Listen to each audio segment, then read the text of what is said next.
Bienvenue à tous pour ce webinaire sur comment accompagner un collectif et un projet avec la démarche stratégique. Donc, en attendant que tout le monde se connecte, on va faire la petite introduction. Donc, Anne-Gaëlle, si tu peux passer la slide, s'il te plaît. Donc, juste pour vous remettre dans le contexte, ce webinaire fait partie de la série Accompagner à l'animation et à la capitalisation de votre collectif en Occitanie. Et c'est une série de webinaires qui est organisée dans le cadre des actions de capitalisation qui seront menées à l'échelle régionale, donc au niveau de l'Occitanie, par la DRAF Occitanie et la Chambre régionale, ainsi que l'ensemble des partenaires. Et ces webinaires, ils font suite en fait aux thématiques qui ont été abordées lors du séminaire de mars dernier sur mobiliser mon collectif et l'amener à capitaliser à d'autres échelles. L'objectif de ces webinaires, c'est de vous donner en fait un temps d'échange privilégié et supplémentaire avec un intervenant afin d'approfondir la thématique. Pour le bon fonctionnement de ce webinaire, il y a quelques petites règles que je veux vous donner. Anne-Gaëlle, si tu veux passer la slide. Donc pour votre information, le webinaire, il est enregistré et le replay, il sera disponible ensuite sur la chaîne YouTube Agroécologie Occitanie. Vous aurez le lien de toute façon dans le mail recap. Pendant la présentation et pendant le temps de parole de l'intervenant, donc en l'occurrence Anne-Gaëlle, nous vous proposons de mettre vos questions dans le chat, dans la conversation, afin de ne pas les oublier. Et il y aura des temps dédiés justement de libre expression. Et à ce moment-là, n'hésitez pas à lever la main et vous aurez la possibilité d'activer vos caméras et vos micros afin d'échanger directement et que ça soit plus interactif. Et enfin, la présentation complète, elle vous sera envoyée après le webinaire.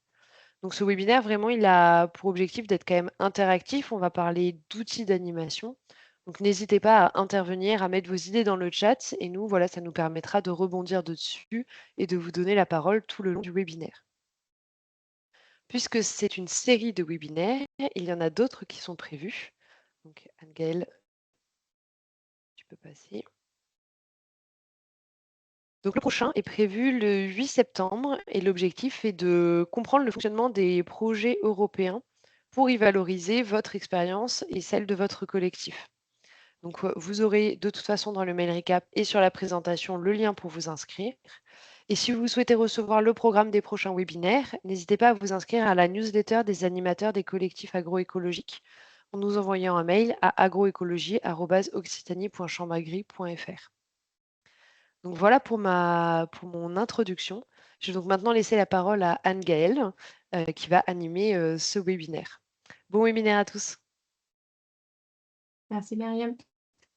Est-ce que vous m'entendez bien et vous voyez bien l'écran? J'imagine que oui, sinon vous auriez réagi avant. Anne-Gaëlle, moi je travaille, Anne-Gaëlle Kevelken, je travaille chez TRAM, qui est une association nationale de développement agricole qui accompagne les acteurs des territoires dans les transitions agricoles et rurales. Pour ça, on est une équipe de 28 salariés à peu près à Tram et nous sommes répartis en 8 régions. Donc moi, je suis basée à Toulouse avec 4 autres de mes collègues sur la région Occitanie. Je vous présente très rapidement du coup, nos axes stratégiques, mais le premier, ça va être d'accompagner et de former les facilitateurs des transitions dans les territoires. Donc par ça, on entend outiller et former les animateurs et les conseillers au métier de l'animation et de la formation. Ce webinaire en fait entre autres parties, mais voilà, c'est d'essayer d'apporter des outils et de former et d'outiller les animateurs dans leur métier quotidien. Le second axe, c'est accompagner les acteurs des territoires en transition. Donc là, ça va être de travailler avec les différents acteurs du territoire, les collectivités, les agriculteurs, agricultrices, les salariés de la profession et tout autre acteur présent sur les territoires, dans différentes thématiques. Donc à Tram, on a 4 grandes thématiques qui sont les transitions alimentaires sur les territoires, les transitions humaines et organisationnelles, les transitions agroécologiques et climatiques, et tout ce qui va être valorisation des externalités positives. Donc là-dedans, vous pouvez retrouver la valorisation du carbone, des paiements pour services environnementaux ou la bioéconomie au sens beaucoup plus large. Et enfin, notre dernier axe stratégique, ça va être de rassembler toutes les ressources qui sont produites par Tram ou par Tram et ses partenaires dans les différents projets. Et là, je vous invite vraiment à aller sur notre centre de ressources. Donc, vous allez sur tram.org et en haut, vous avez un bandeau marqué Trouver une ressource.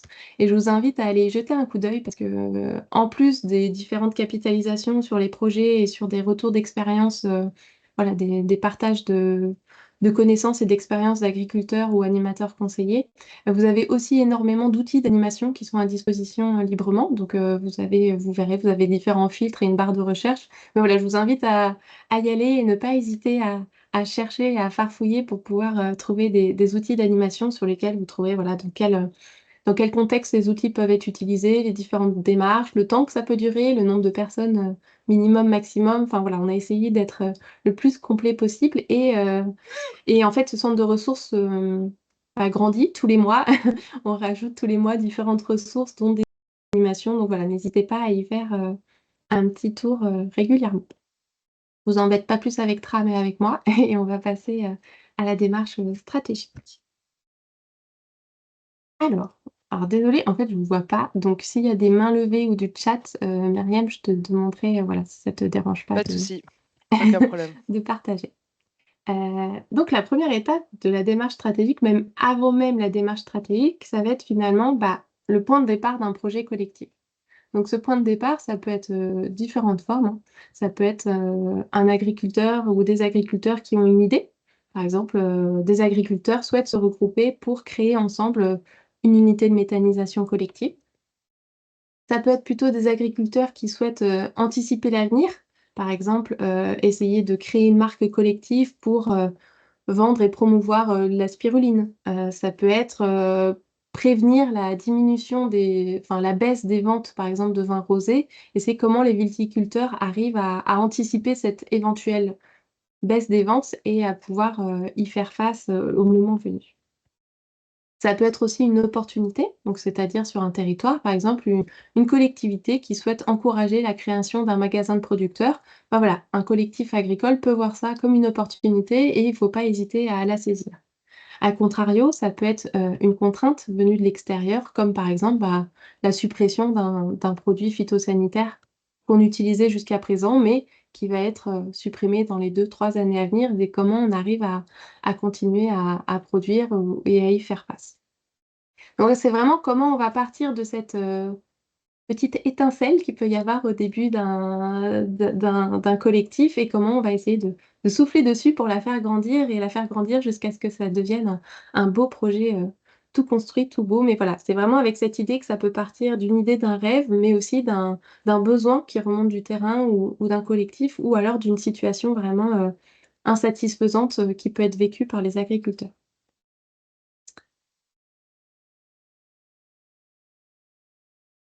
Et donc là, la démarche stratégique, ça va finalement être un outil qui va vous permettre de répondre à la question: comment on s'y prend pour accompagner les agriculteurs et les agricultrices dans la définition de leur projet à partir de cette petite, étincelle, d'idées, d'opportunités ou de contraintes? Alors, rentrons dans le vif du sujet. La démarche, stratégique. Donc la démarche stratégique, elle a lieu en 6 étapes. La première étape, ça va être finalement, la situation présente. Où est-ce qu'on en est aujourd'hui? Où est-ce que notre collectif en est aujourd'hui? Et finalement, ça va être, qu'est-ce qui nous convient pas? Qu'est-ce qui nous manque? Et quelles sont les motivations propres à chacun d'essayer de creuser une thématique? Voilà, on en revient à la petite étincelle de tout à l'heure. Est-ce qu'il y a un besoin? Est-ce qu'il y a une contrainte extérieure? Est-ce qu'il y a une opportunité? Mais voilà, aujourd'hui, là, la situation présente, on est à l'instant T, on est comme ça et qu'est-ce qui nous convient pas? Qu'est-ce qu'on a envie de changer? Ou en tout cas, quelle est l'opportunité qui peut se présenter à nous? Là, je vais vous montrer les 6 différentes étapes, mais après je prendrai un exemple concret qu'une de nos collègues a rencontré pour que ça soit, un petit peu plus, parlant peut-être pour vous. La deuxième étape, ce sont les valeurs. Est-ce que, vous sauriez me définir, l'un d'entre vous pourrait me dire ce que c'est pour lui une valeur? Ou est-ce qu'on est trop nombreux pour faire du participatif? Et je vous vois pas du tout donc N'hésitez pas à lever la main et à n'hésitez activer pas votre à micro. ouvrir votre micro. Qu'est-ce que c'est pour vous une valeur? Ou alors à l'écrire dans le chat. Il n'y a pas de mauvaise réponse, OK? De la bienveillance. Marie? Je sais pas, je me lance. Je sais pas, c'est quelque chose auquel on tient trop pour le laisser tomber dans le projet? Enfin, on le laisser de côté ou sur lequel on peut pas faire de «compromis» entre guillemets quoi, je dirais.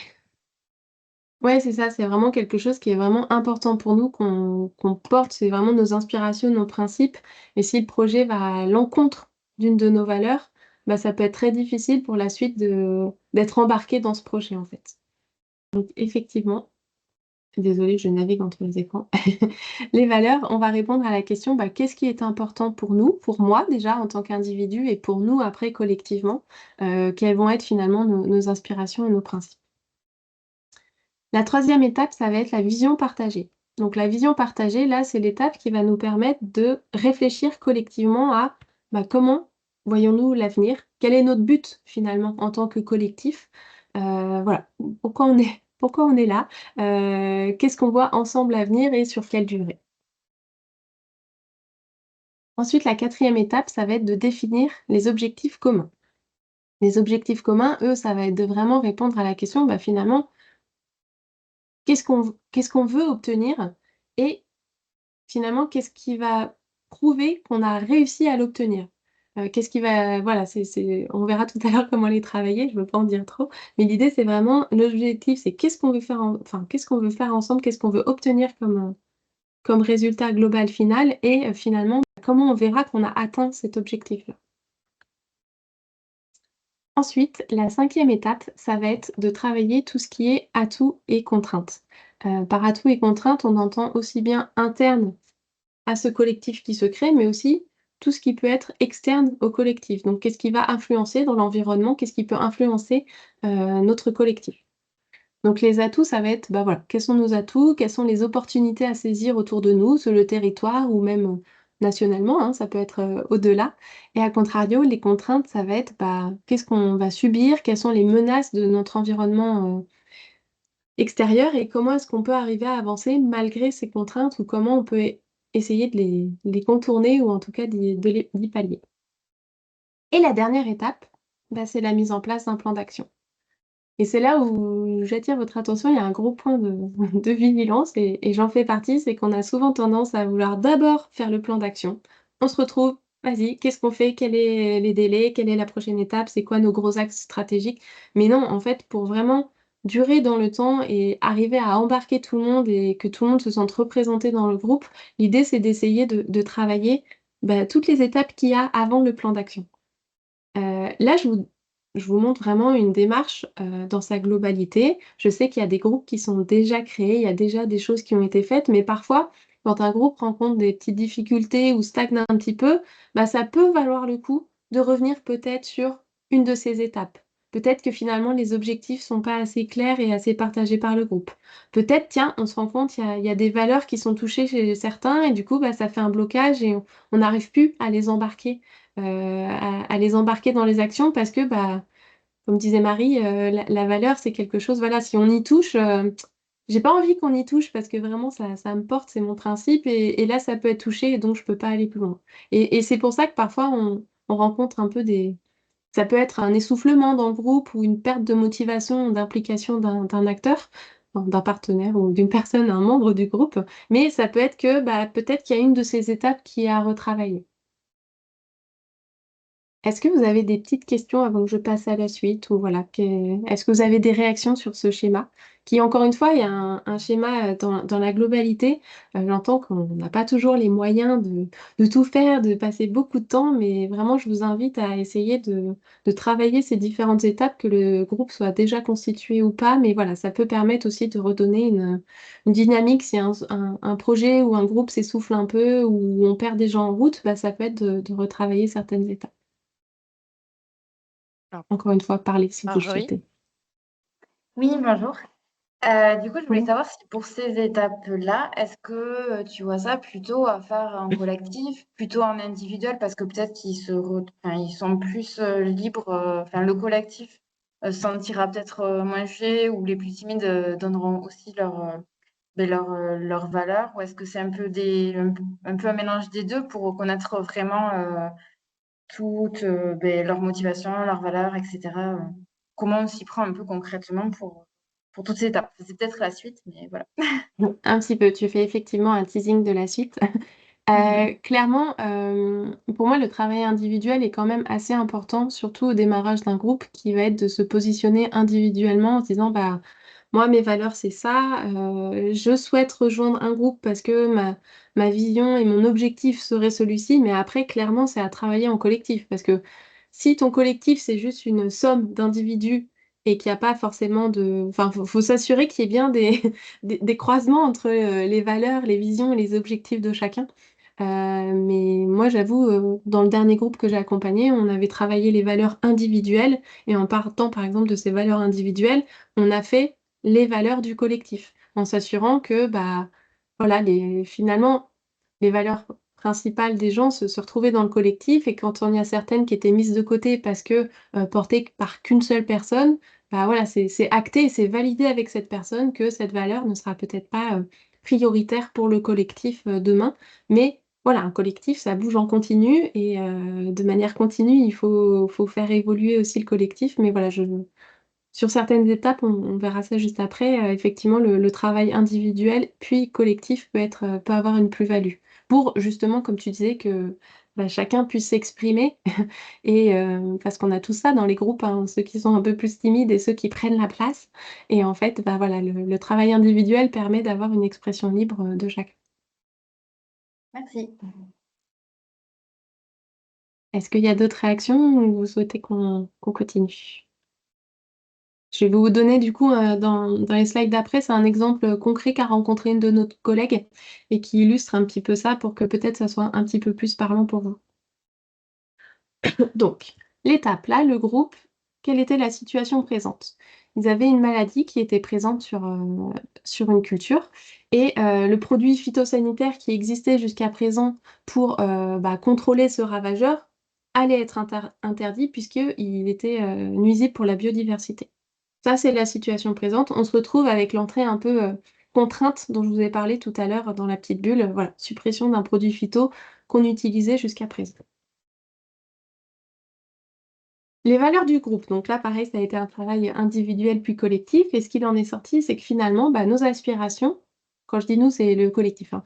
Le collectif, ses aspirations, c'est continuer à avoir un revenu décent, préserver l'environnement et la biodiversité qu'il peut y avoir autour bah, dans la parcelle et autour de la ferme, et changer la vision qu'a de nous la société, donc en lien aussi principalement avec l'utilisation, enfin, l'image que peut se faire la société de agriculteurs, utilisation de produits phyto, et enfin nous en sortir par l'entraide. D'accord? Donc ça, c'était vraiment les valeurs du groupe. Suite à ces valeurs, il y a un travail qui a été fait sur la vision partagée. Et la vision du groupe, c'était notre vision, c'est que nous souhaitons poursuivre la production de cette culture en utilisant des moyens de lutte alternatifs, dus à la suppression du produit phyto utilisé jusqu'à présent. Les objectifs, hein. L'objectif principal du collectif, c'est en 2027, nous cultiverons sans avoir recours au produit phytosanitaire qui est supprimé et sans avoir perdu plus de 3% de notre rendement par rapport à aujourd'hui. Et enfin, il y a eu une analyse qui a été faite autour des atouts et des contraintes et menaces autour de ce collectif. Et les atouts, c'est que bah, il y a plusieurs pistes techniques qui existent aujourd'hui dans des pays étrangers. Par exemple, ils ont testé la technique de la culture par bande qui a l'air de faire ses preuves au-delà de nos frontières. La recherche a identifié des pistes avec la présence d'auxiliaires, les mécanismes de défense chez les plantes. Et nous avons un lycée agricole à proximité de notre collectif, en tout cas sur notre territoire du collectif, et qui est prêt à se lancer dans de l'expérimentation avec nous. Donc ça, on a tous les atouts autour du collectif. Et les contraintes ou les menaces, ça va être, bah, nous sommes contraints par le temps parce que finalement, le produit phytosanitaire, il va être retiré dans les 2 prochaines années. Donc, bah, on ne peut pas partir sur 5-10 ans d'expérimentation. Là, on est contraint par le temps de ces 2 ans. Et on a déjà subi une perte de production due à l'explosion de ce ravageur et on ne peut pas se permettre de perdre plus avec de l'expérimentation qui a échoué. Est-ce que ça vous parle un petit peu plus, cet exemple? Parce qu'on s'est rendu compte que de présenter, le schéma, mais que de donner un exemple concret, ça parle. Je ne sais pas si certains d'entre vous se retrouvent là-dedans. N'hésitez pas encore une fois à parler parce que je ne vous vois pas. N'hésitez pas à Euh, réagir, soit dans le chat, soit avec les petits pouces. On se voit donc là, je bien, vous ai c'est fait. plus clair. Parfait. La démarche stratégique, effectivement, donc bien sûr le plan d'action, mais là, c'est pas l'idée de travailler ça. Je vous l'ai présenté du coup avec les étapes 1, 2, 3, 4, 5, 6, mais vous pouvez aussi, il y a plusieurs entrées aussi, c'est-à-dire qu'on peut toujours partir, on part toujours de cette situation présente, mais c'est que finalement, on peut avoir la vision et les objectifs peuvent être nourris par les valeurs et les atouts et contraintes qu'il peuvent y avoir autour du groupe. D'accord? Donc, c'est pas forcément quelque chose qui arrive après, mais l'idée, ça va être de vraiment nourrir notre objectif final et le plan d'action avec les valeurs, la vision, les atouts, les contraintes. Après, en quelque sorte, l'ordre dans lequel vous allez faire la vision, les atouts, les contraintes, c'est pas, il n'y a pas d'ordre parfait, il y a plusieurs pistes, mais l'idée, c'est vraiment de partir de la situation présente, que les valeurs soient toujours là pour guider les actions, et après, vous avez tout ce qui va être autour et graviter autour qui va vous permettre de créer votre plan d'action, ce petit escalier. D'accord? Et là, je vais vous faire un peu travailler parce que j'ai largement assez parlé de ce petit monologue. Et là, l'idée, ça va être qu'ensemble, on essaye de réfléchir à des outils euh, pour travailler avec le groupe les différentes étapes. Donc, par exemple, quand on part de comment on sait dans quelle situation présente on est. Comment vous pouvez savoir la situation dans laquelle se trouvent les agriculteurs et agricultrices de votre collectif aujourd'hui.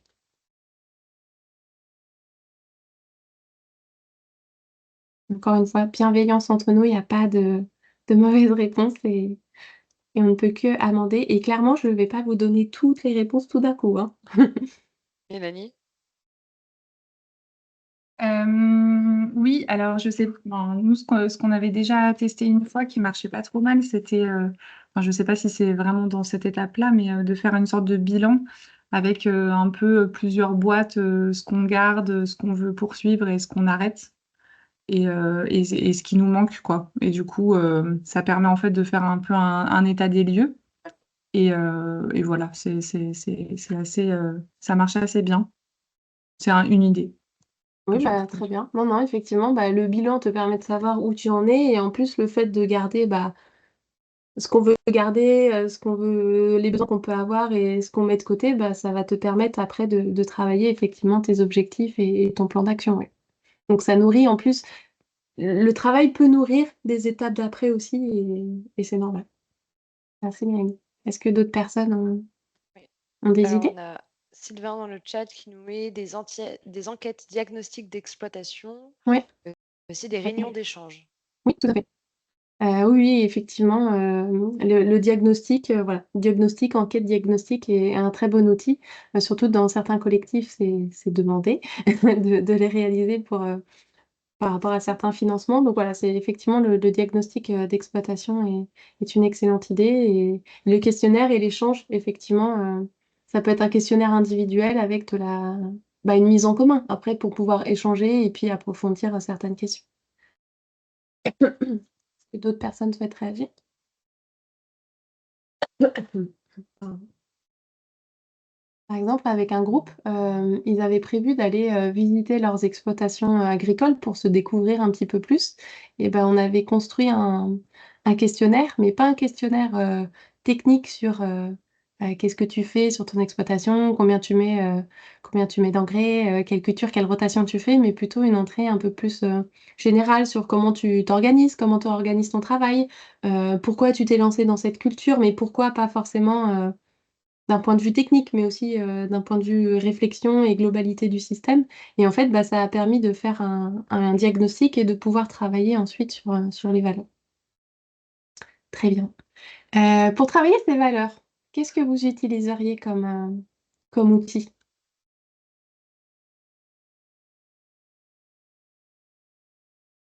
Pas évident, ça. Mais il y a des outils, je vous promets.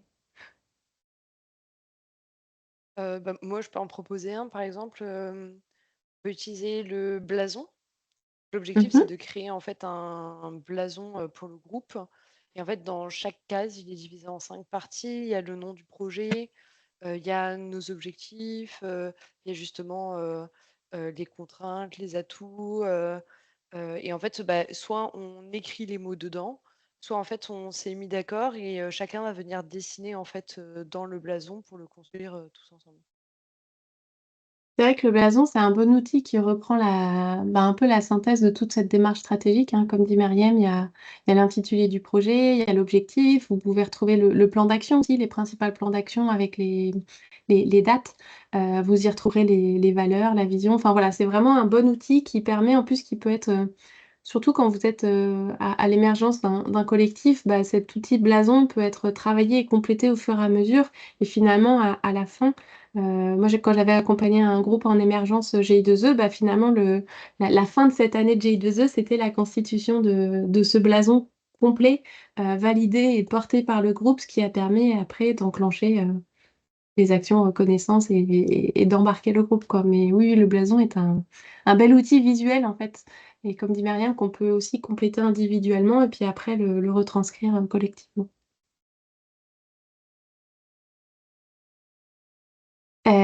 Est-ce que vous avez d'autres idées? Elle n'est pas évidente celle-là, donc je peux commencer à vous donner des pistes de réponse.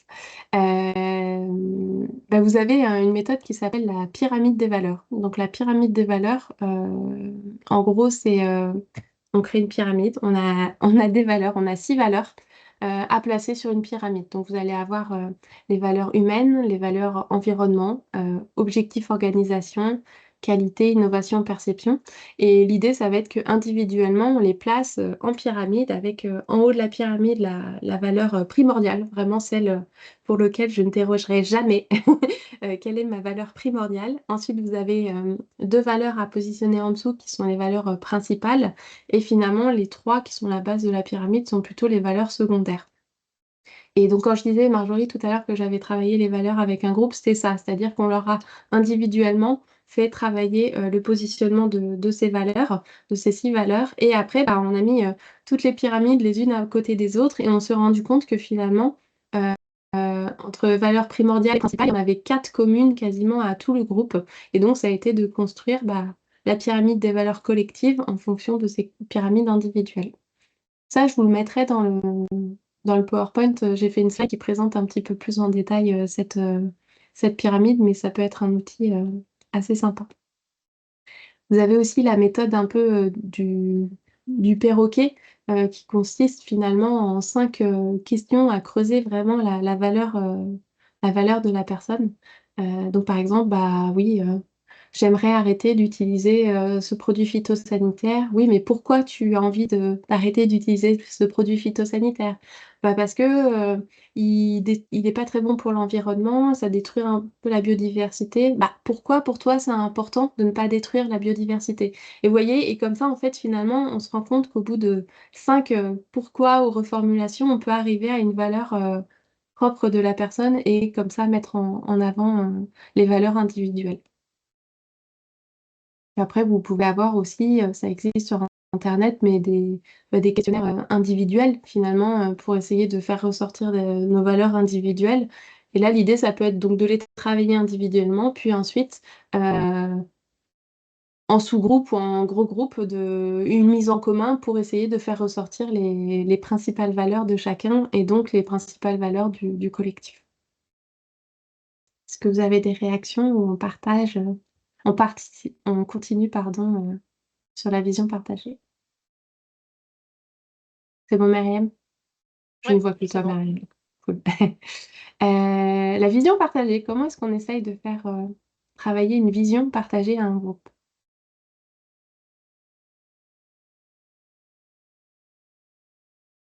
Là, vous pouvez retrouver des techniques un petit peu plus moins communes, on va dire, qu'on utilise moins souvent dans les collectifs. Vous avez la vision guidée ou le dessin d'une situation rêvée.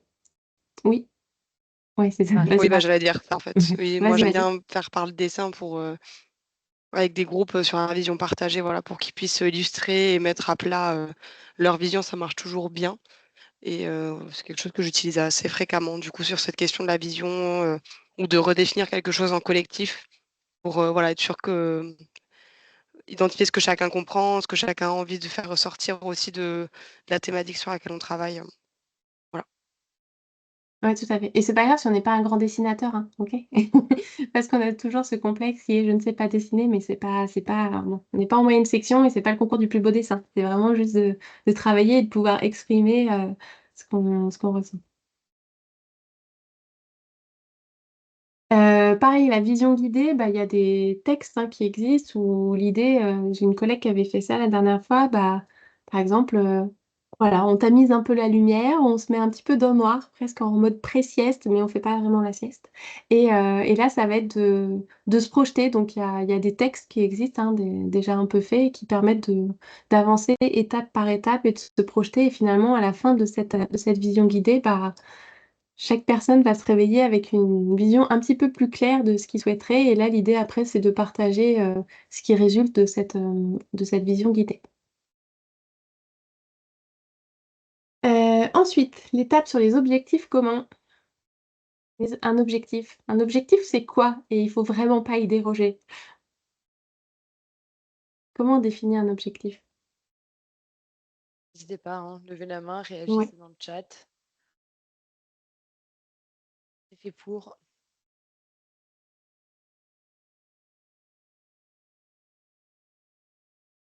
Mélanie? Oui, enfin ça s'est bien vu dans ton exemple, mais effectivement un objectif, enfin il a plusieurs critères. En tout cas, selon moi, il faut que ce soit quelque chose de précis. Donc là, tu l'avais bien illustré dans ta situation, je trouve, avec des chiffres, notamment, donc pas dépasser, par exemple, 3% de perte de rendement, choses comme ça. Donc il faut que ce soit voilà clair, le plus précis possible avec des chiffres. Quelque chose, un objectif qui soit atteignable aussi et que les membres du collectif soient d'accord avec ça, enfin que tout le monde ait l'impression que ce soit atteignable, en fait. Et voilà, ça fait partie des critères, je pense, pour bien définir son objectif, quoi. Oui, tout à fait. En fait, pour s'en souvenir, on dit toujours qu'un objectif doit être SMART, c'est-à-dire qu'il Mm. doit être spécifique, donc voilà, bien rattaché à un projet et pas complètement, complètement déconnecté. Le M, c'est pour mesurable ou observable, donc comme a dit Mélanie, voilà, il faut que ce soit chiffré pour pouvoir atteindre cet objectif, parce que si finalement on se dit juste, bah, je veux réduire les phytos, ok, mais de combien, quand, quoi, on n'a pas plus d'infos que ça. Le A, c'est pour ambitieux mais atteignable. Donc, c'est-à-dire qu'il faut quand même essayer de pousser un petit peu pour augmenter, enfin voilà, de se challenger un petit peu, mais tout en restant atteignable. Et le R, c'est pour réaliste, hein, on n'est pas complètement déconnecté. Et le T, c'est pour défini dans le temps. Donc effectivement, dans l'exemple d'avant, on avait quand même, bah, en 2027, on aimerait avoir produit sans phyto, pas de perte de plus de 3% par rapport au rendement. Et en fait, l'idée de vraiment le rendre smart, cet objectif, c'est de ne pas être déçu, en fait, tout simplement. Parce que si vous ne donnez pas un objectif chiffré, mais atteignable, bah, on va être déçu et finalement, vous allez pouvoir perdre au fur et à mesure des membres dans le groupe parce que finalement, si l'objectif est pas très clair, mais ça marche pour les collectifs, mais ça marche aussi pour nous au travail, hein. En vrai, si notre objectif il est trop ambitieux ou pas clair, bah, c'est pas toujours hyper motivant et on sait pas trop où on va parce qu'on a cet aspect qui est pas très défini et du coup, bah, on navigue un peu et on peut être déçu en fait. Et c'est là où vous pouvez perdre des gens en route. Pour ces objectifs, on peut les travailler. Il y a une méthode qui s'appelle la méthode des groupes combinés. Est-ce que vous savez ce que c'est? Est-ce que l'un d'entre vous sait ce que c'est et pourrait l'expliquer? Sûr que vous l'avez déjà tous fait. Pas de réaction pour le moment. Ah là là, c'est la chaleur.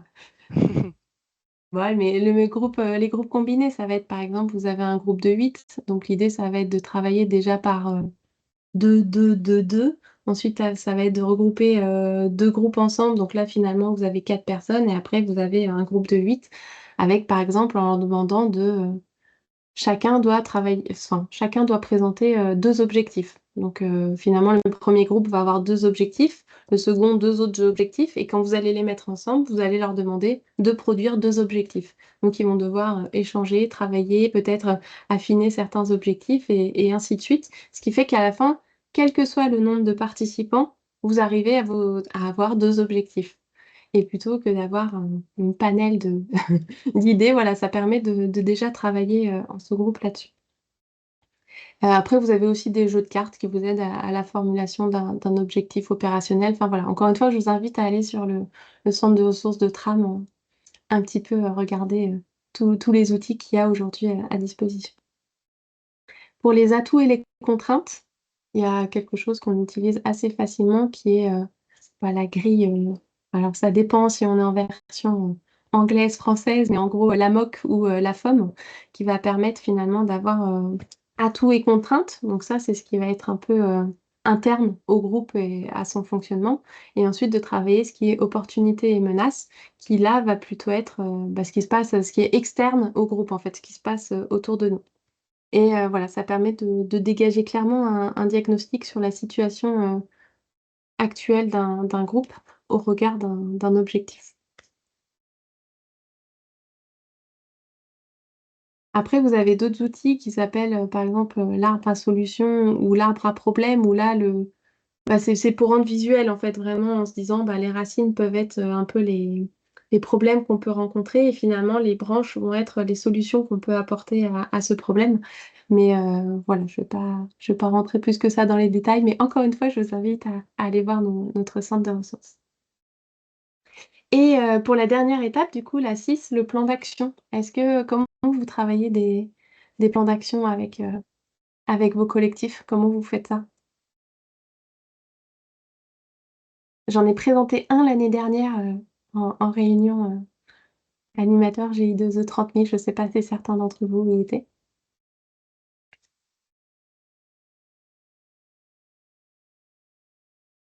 Moi, Toujours dans des possible de monter. projets, j'ai Ouais. fait de la convergence aussi, ça marche bien sur les plans d'action. Enfin, là, c'est de Mm. réfléchir en individuel aux actions qu'on peut faire.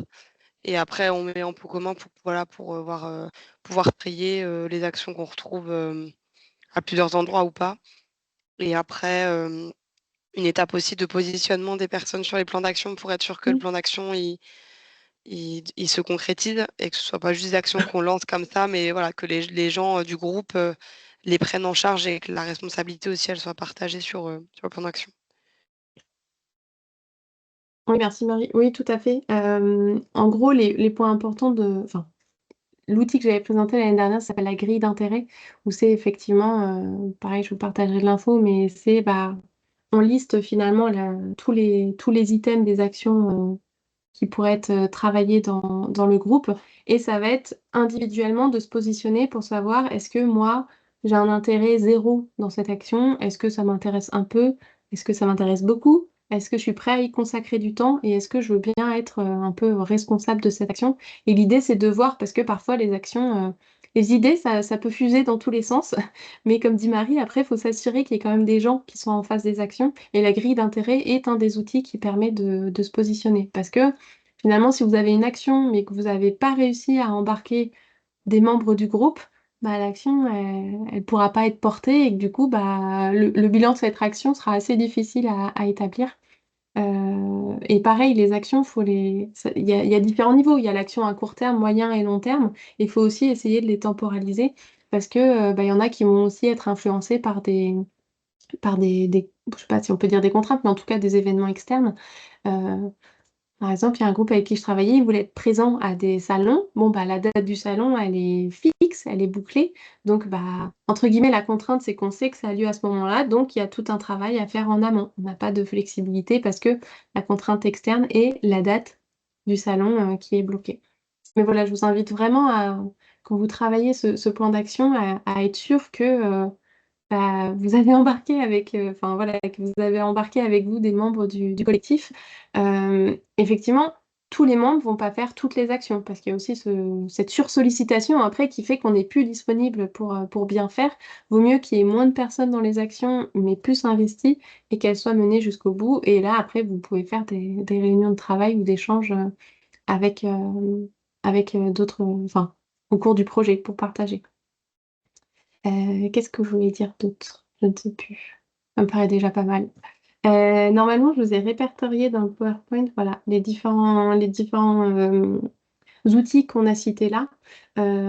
Encore une fois, je vous invite vraiment à aller chercher à creuser. En fait, il faut fouiller un petit peu pour trouver des outils, des idées. Moi, si besoin, je suis disponible. Voilà, si parfois vous avez des questions sur des outils ou une étape de cette démarche, il y a mon contact à la fin du PowerPoint. N'hésitez pas à m'envoyer un mail et puis je peux prendre un petit temps avec vous pour échanger, essayer de s'approprier. Donc encore une fois, là, c'est une démarche dans sa globalité. L'idée, c'est pas que demain, vous arriviez dans votre groupe et vous disiez: «OK les gars, ça y est, on va tout faire, on va tout retravailler, on reprend tout à zéro». Non, il y a déjà plein de choses qui sont faites, mais c'est plutôt pour vous dire, bah, quand vous avez un groupe au démarrage, ça vaut peut-être le coup de creuser certaines étapes pour pouvoir les travailler et être sûr de bien embarquer, tout le groupe et de s'assurer que toutes les personnes se sentent, bah, impliqués et reconnus dans le projet. Si c'est un groupe qui est déjà en marche, bah, voilà, c'est de s'assurer que l'objectif, final, l'objectif commun est bien clair, que les étapes sont bien définies et les rôles aussi. À contrario, si vous avez un groupe qui s'est un peu essoufflé ou vous avez perdu des gens en route, bah, l'idée peut être aussi un petit peu de retravailler, certaines de ces étapes. Peut-être plutôt les objectifs, vision partagée pour être sûr que chacun s'y retrouve encore et que ce soit clair pour tout le monde aussi. Parce que finalement, quand, de nouvelles personnes intègrent un collectif, bah, il faut s'assurer que, l'objectif commun, il est bien clair, que la vision partagée, elle est OK aussi, que le plan d'action soit bien établi pour être sûr que ces personnes, se retrouvent. Voilà, je crois que c'est à peu près tout ce que je voulais vous dire sur la démarche stratégique. Encore une fois, l'idée n'est pas que demain vous refassiez, tous à zéro cette démarche, mais voilà, ça vous donne des billes pour peut-être creuser certains éléments avec vos groupes, vos collectifs et de pouvoir, voilà, creuser pour affiner certaines actions ou redynamiser le groupe. Je ne sais pas si vous avez des réactions, si vous avez juste faim et chaud. Donc enfin voilà, n'hésitez pas, c'est l'occasion de partager et encore une fois, il y aura mon contact à la fin du diaporama et n'hésitez pas à me contacter. Après, j'avais mis Anne-Gaëlle là dans le chat Ah oui, que je rejoignais là, le fait de capitaliser là-dessus, enfin sur tout ce travail et d'essayer de le formaliser un minimum pour les nouveaux membres du groupe ou du projet. ouais. Enfin, moi, je pense au projet Adoptae qu'on a développé là Mmh. avec la CRA Occitanie sur les couverts végétaux, où du coup, on avait fait tout ce travail-là un petit peu d'objectifs communs, de valeurs, de vision partagée, des rôles de chacun et tout ça. Et du coup, on avait vraiment capitalisé dessus. Et donc maintenant, quand on a un nouveau membre, une nouvelle personne dans le projet, c'est beaucoup plus simple de l'intégrer parce que Mmh. bah, ça, c'est au clair, c'est au propre. Donc voilà, je trouve que ça, c'est important. Et puis c'est aussi, enfin, ce schéma, il est intéressant parce que il y a des problématiques qu'on retrouve dans nos groupes ou dans nos réseaux qui vont dépendre en fait de là où ça coince, quoi. Ça peut être une nouvelle contrainte qui est arrivée, mais du coup, il faut quand même revoir un petit peu toute cette Mmh. stratégie ou une vision partagée qui est plus forcément partagée. Enfin voilà, et donc ça aide aussi à amener les bons outils ou les bonnes solutions en face du problème qu'on identifie dans notre Mmh. groupe ou dans notre projet, quoi. Oui, tout à fait. Et un outil que j'aime bien utiliser, mais alors du coup, je voulais le partager, mais je savais pas trop où le mettre. C'est un peu entre la vision partagée et le plan d'action, c'est qu'est-ce que je peux amener au groupe et qu'est-ce que le groupe Mmh. m'amène. Et c'est aussi un moyen de valoriser les compétences des personnes du groupe et de voir, de clarifier en fait et de mettre à plat qu'est-ce qu'elle peut venir chercher dans ce groupe-là et dans ce collectif. Et enfin voilà, moi maintenant, c'est vrai que je le fais à chaque fois que j'ai un nouveau projet ou un collectif à monter. Je trouve que c'est une question qui fonctionne bien, en tout cas pour faire un peu de la cohésion au sein du groupe, quoi. Oui, tout à fait. Bah, à la limite, on peut le rajouter pareil dans le diaporama, comme je vous disais, je vous ai mis des exemples d'outils, en présentation. Bah, à la limite, Marie, on peut rajouter ça aussi à la fin du diaporama pour compléter un peu. On a encore un peu de Bon, temps, les autres alors ouais. soit on finit beaucoup plus tôt, soit si vous avez, je sais pas, des réactions, est-ce que ça vous parle? Est-ce que ça vous parle pas du tout, au contraire?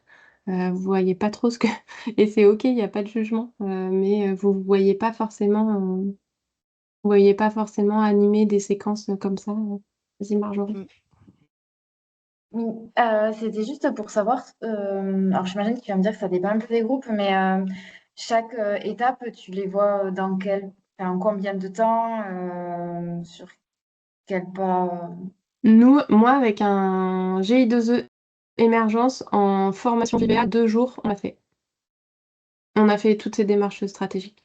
On a fait de l'interconnaissance. Alors, 2 jours en présentiel, plus ils avaient fait une demi-journée de visite de parcelles en amont, ce qui a pu nourrir le travail. Ok. Et je vous Et dis du coup, VBA parce que ça peut être aussi Pardon. c'était une formation, tu avais utilisé une formation VIA, démarche Oui. stratégique. Oui, Ok. ça passe. Alors, soit dans le cadre de GI2E, tu peux avoir des financements, prestations. Enfin, je dis GI2E, mais tu peux le retrouver dans d'autres projets où tu as de la prestation d'intervenant. Et dans ces cas-là, tu peux te dire, on met 2 jours vraiment consacrés à ça, ou ça peut passer en formation VIA, tout à fait. Ok. Merci.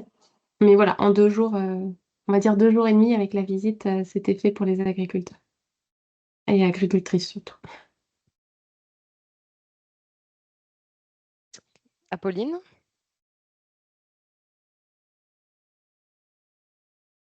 Oui, bonjour, merci. Je sais pas si ma caméra marche, bon, c'est pas très grave. Euh, C'est bon. Je connaissais pas du tout ces outils d'animation, donc merci déjà, c'est chouette. Et moi, enfin, c'est plus un partage, mais dans le cas d'un groupe d'apiculteurs assez ancien, et où qui était un groupe assez soudé, où il y a une partie des personnes qui étaient anciennes et qui sont parties, mais qui avaient des objectifs communs qui avaient été définis depuis longtemps, et du coup qui ont intégré pas mal de personnes nouvelles et peut-être plus jeunes et moins expérimentées. Et du coup, j'ai l'impression qu'on refait ce travail régulièrement de définir des objectifs communs, mais des fois, enfin, ça matche pas quoi, même en essayant. Il y a toujours des gens qui ont des objectifs plus ambitieux, prêts à mettre plus de temps, et d'autres pas. Et du coup, je sais pas. Mais ça, c'est OK. S'il vaut En fait, mieux scinder les groupes ou c'est quand même dommage de. Enfin bref, des fois, l'outil, je sais pas. Peut-être j'avais pas les bons outils, mais j'ai l'impression que ça suffit pas toujours pour trouver des objectifs communs à tout un groupe quand il est hétérogène, quoi. l'objectif Et- commun, enfin, j'imagine, je sais pas, mais par exemple, là, dans le cas d'apiculteurs, le groupe a bien un objectif commun. Pourquoi ils sont ensemble? C'est peut-être de la montée en compétences pour avoir les meilleurs. Enfin, vous voyez, il y a peut-être un objectif commun à travailler pour le collectif, mais après, il va y avoir des niveaux différents. C'est-à-dire qu'on pourra avoir peut-être du partage de connaissances de ceux qui sont plus expérimentés, enfin, une espèce de montée en compétences des jeunes arrivants avec ceux qui ont déjà plus d'expérience. Enfin, je dis au hasard parce que je connais pas du tout la Mm. situation, mais je pense qu'après, effectivement, c'est ce que je vous disais, sur chaque action, le but, c'est pas forcément d'embarquer tout le monde. Tout le monde ne s'y retrouvera pas, mais en tout cas, c'est collectivement. Pourquoi on est dans ce collectif, en fait? Pourquoi on est ensemble là demain? Enfin, je pense qu'on peut, à partir du moment où on fait partie d'un collectif, il y a un objectif commun. Après que cet objectif commun soit scindé entre guillemets entre objectifs stratégiques avec différents niveaux du fait de l'hétérogénéité du groupe, pour moi c'est OK en fait. Mais il faut quand même qu'il y ait un peu de lien, de lien entre les deux, mais ce lien il peut se faire aussi quand on va faire, je sais pas, des visites de parcelles, quand on va faire des retours d'expérience, par exemple, vous pouvez avoir aussi des échanges entre pairs qui se construisent, c'est-à-dire que même les expérimentés peuvent avoir je sais pas, une question, une situation qu'ils ont envie de partager au reste du groupe et le reste du groupe amende. Enfin voilà, il y a des techniques d'animation aussi qui permettent de faire échanger entre eux et là, le collectif, il a lieu, quoi. Mm. Après, voilà, je connais pas exactement la situation, mais pour Oui, moi, si on arrive quand même à établir un objectif commun, après, c'est OK que tout le monde ne soit pas sur tous les objectifs, soit opérationnels, stratégiques, ça dépend les noms qu'on donne. Mais voilà, enfin, c'est d'accord. Mais par contre, il faut que l'objectif commun porté par le groupe soit OK. Mm. Ouais. Et c'est là où la vision et les valeurs jouent beaucoup, quoi. Parce qu'ils ont vraiment les mêmes Ouais, valeurs, peut-être les pas mêmes assez visions. défini ça avant, Ouais. effectivement. Ouais. Ouais. Mais il faut Merci. pas hésiter à peut-être retravailler une de ces étapes avec eux aussi. Et en vrai, à chaque fois qu'il y a des nouvelles personnes qui intègrent un collectif, il faut retravailler le collectif en fait. Parce que Il y a quelque chose qu'on appelle l'imago, qui est la perception du collectif, enfin, la perception que moi, je me fais du collectif. Et en gros, bah, là, par exemple, moi, je suis arrivée aujourd'hui, bon, bah, je connais quelques personnes, mais tous les restes, pour moi, vous êtes les autres, quoi. Et en fait, l'idée, si on était amené à travailler ensemble, ça serait que j'apprenne à vous connaître parce que finalement, plus j'arrive à identifier qui est qui va avoir quelles compétences, les liens qu'on peut créer entre nous, bah, le travail va être de plus en plus efficace et le plan d'action de plus en plus concret, et justement, on pourra faire des liens. Et ça marche pour dès qu'il y a une nouvelle personne qui arrive dans un groupe. Et c'est ce que je vous disais, ça, le groupe, il évolue enfin, dû déjà au départ et aux arrivées de nouveaux, mais aussi parfois dû à des contraintes externes qui arrivent ou à des choses qui changent aussi pour nous individuellement. Et du coup, c'est à retravailler, pas à chaque réunion, hein, mais de temps en temps, de refaire une petite piqûre de rappel, voilà, de s'assurer. Et c'est là où, en tant qu'animateur, vous avez un très grand rôle, entre autres, c'est de voir en fait si vous commencez à observer des gens qui commencent à s'éloigner ou des personnes qui se mettent en retrait, bah, ça peut être aussi de voir avec eux et de creuser le pourquoi pour le retravailler après en groupe.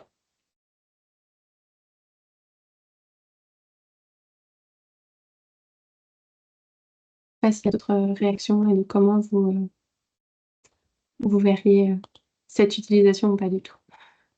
Et qu'est-ce qui pourrait aussi vous questionner sur ces étapes? En tout cas, moi, j'en profite pour réagir, Anne-Gaëlle, parce que tu viens de faire un très bon teasing pour un futur webinaire qui se déroulera début 2026. Ce sera animé par Mélanie Lobietti sur justement comment reprendre un collectif, l'animation d'un collectif. Mmh. Donc, en tant que position d'animateur, il y a un collectif qui fonctionne. J'arrive, comment justement reprendre cette animation-là, m'intégrer à la dynamique du collectif. Donc, bah, écoutez, ça fait très bien le lien. N'hésitez pas à vous inscrire à mon Super thématique. newsletter. Ouais. Voilà, si vous souhaitez être tenu au courant justement de la date et pour obtenir le lien d'inscription pour ce webinaire-là. S'il n'y a pas d'autres questions ou de réactions, je vous propose qu'on termine là. Oui, Merci beaucoup, Anne-Gaëlle, en tout cas, pas de souci. pour ce Merci à vous. webinaire. Comme dit, vous aurez vraiment tous les éléments dans le mail récapitulatif avec donc le replay, la présentation. Vous aurez également tous les liens vers les outils, vers le centre de ressources dont vous a parlé. Et pour finir ce petit webinaire, justement pour nous aider, nous, il y a un petit formulaire d'évaluation qui dure moins de 5 minutes, justement pour avoir votre retour et améliorer ces webinaires-là. Donc, je vous ai mis le lien dans le chat. Tant que c'est chaud et vu qu'on termine en avance, vous avez largement le temps d'y répondre. Ça m'évitera de faire les relances. Et je vous souhaite à tous une bonne après-midi, un bon Restez au appétit frais. Ouais. et restez au frais. C'est ça. Au revoir à tous. Au revoir. Merci beaucoup. Au revoir, Au merci. revoir. Au revoir. Au Merci. revoir.